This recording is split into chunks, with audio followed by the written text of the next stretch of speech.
Hello everyone. Alright, here we are, part number 36.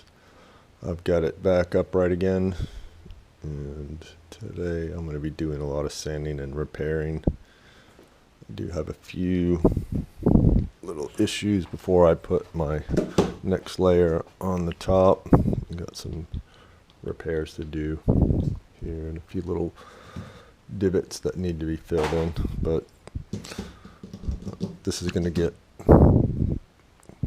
glass and epoxy next.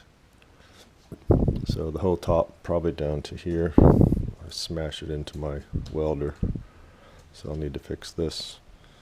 So I'll go down pretty far, get about 5 layers on it, and then probably bring it at least up to this line. So this will be nice and strong. There'll probably be 10 to 12 layers just in this section right here. And I started to sand the inside of the floor. I'm gonna sand that flat so I can put some fiber on it.